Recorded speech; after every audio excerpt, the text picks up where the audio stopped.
Thanks. That's terrific. Okay. All right. So as I mentioned, I'm going to get started with a piece called Lunar Eclipse number 9.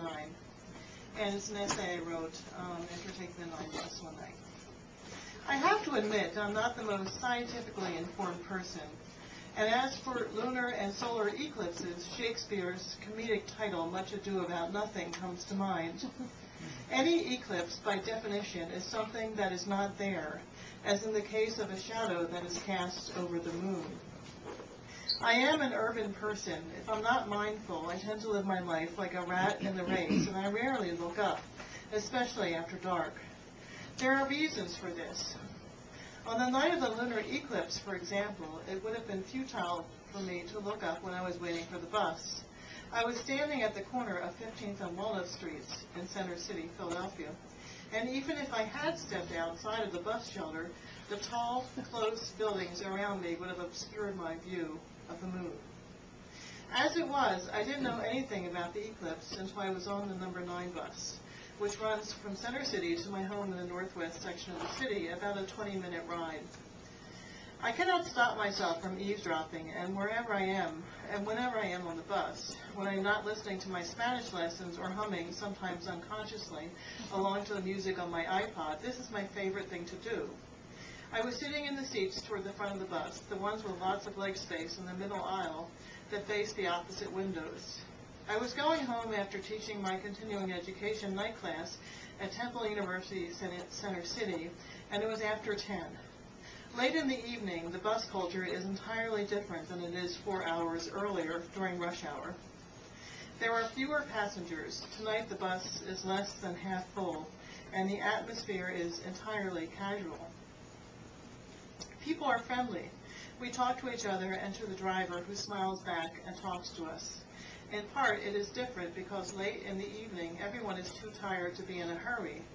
But it is also a late-night sea change. It is entirely more like a laid-back trolley car experience on Canal Street in New Orleans than a typical bus ride anywhere on the Type A East Coast. In the front of the bus, a man with a black leather jacket and bright orange hoodie underneath was holding on to the metal pole behind the driver's head and talking to him. They were talking about cars, all about them, obsessively, in the same manner that men talk to each other about sports, instantly bonding. I was just about to tune out, but then I heard one of them say, "Eclipse." Then I heard the word again, "Eclipse." This time, it was from a man sitting next to a woman in the middle section of the bus. It was like an echo. We were still on Walnut Street, moving out of the congested business section toward the Schuylkill River, where the river-wide gap between the tall little buildings and suddenly looks like wide open sky. I noticed that people standing on the street were looking up. Even though the glass of the bus window was between us, I could sense the expectancy. The driver made a right from the Walnut Street Bridge onto 30th Street, the wide interchange that runs above the river on the bus's right side, and next to him the train station and the old U.S. Post Office building on the left, before it empties onto the expressway. That was the usual route. But before we arrived at the next stop, the driver said, "Well, since we're here, we might as well take a look." Then he pulled over and stopped the bus. About half of us, those who weren't reading or plugged in, climbed off the bus and stood on 30th Street, high above the river, and looked up. There was a cloud across the moon with a kind of hazy red reflection and a perfectly round shape that was superimposed on the moon behind it. "There's a planet between us and the moon," said the driver to the man next to him, who said, "I think it's Venus." The mention of this goddess and planet passed from person to person. This is how rumors get started. Later I would look up and learn, or relearn, that the shadow we saw was not a planet. It was in fact the shadow of the Earth falling on the moon.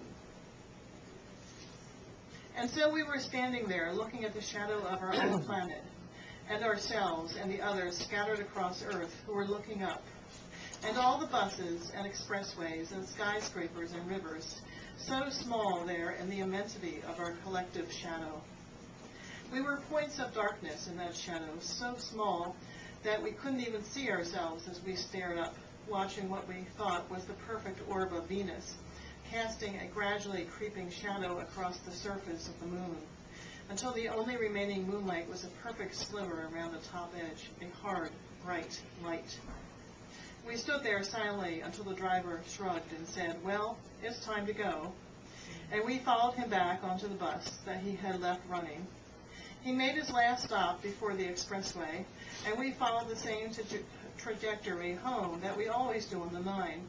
But there was something different in the ease in which we sat on our SEPTA-issue blue bus seats, and in our wide open smiles, and our willingness to make eye contact with each other.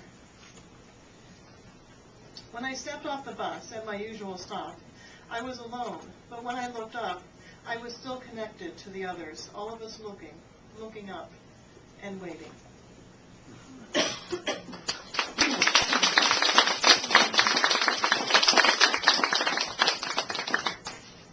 And I'm going to end with 3 poems from Philadelphia Poets from my book, A Woman Alone. And the poems in that book were written while I was traveling throughout Greece about 10 years ago. And that's when I took the picture that's on the cover of the book of the Caratids at the Acropolis. And also there's a picture inside the journal of the hills under the Acropolis in the Plaka. A woman alone hears the cooing of pigeons and the flap of wings folding air. She hears cathedral bells answering one another and morning lights sputtering traffic into existence.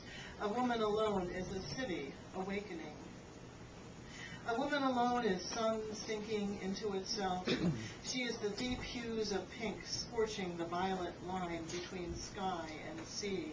Her silhouette a black hole in the brilliant world. A woman alone is light. She is the stars under her own feet. A woman alone sits on a ridge. She is the sea blue doors watching the dusk that is her descend into neon as she streams toward mountains. A woman alone inhabits her own darkest places. Thank you.